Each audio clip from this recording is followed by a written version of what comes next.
ఒకప్పటి తెలుగుదేశం నాయకుడు జంగా కృష్ణమూర్తి వైఎస్ఆర్ కాంగ్రెస్ పార్టీలోకి వచ్చారు. గురజాల సీట్ ఆశించారు.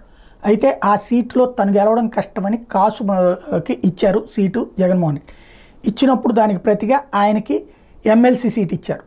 ఈ దఫా ఎన్నికల్లో తనకే సీట్ వస్తుందని ఆశించారు జంగా. అయితే ఆయనకి మళ్ళీ ఎమ్మెల్సీ కంటిన్యూ చేస్తూ ఎమ్మెల్యే సీటు మళ్ళీ కాసుకే ఇచ్చారు. దీని మీద అలిగినటువంటి జంగా కృష్ణమూర్తి తెలుగుదేశం పార్టీలోకి వెళ్ళడానికి ప్రయత్నించారు. వైఎస్ఆర్ కాంగ్రెస్ పార్టీ మీద తీవ్రస్థాయిలో విరుచుకుపడ్డారు. చాలా రోజులు వైఎస్ఆర్ కాంగ్రెస్ పార్టీని దూషిస్తూ వచ్చారు. అయినా పార్టీ పట్టించుకోలేదు. ఆయన మీద సస్పెన్షన్ వేటు కూడా వేయలేదు. ఎందుకంటే ఎన్నికలకు ముందు బీసీ మంత్రం జపిస్తూ బీసీ నాయకుడి మీద చర్య తీసుకుంటే ప్రాబ్లం అవుతుందని భావించారు.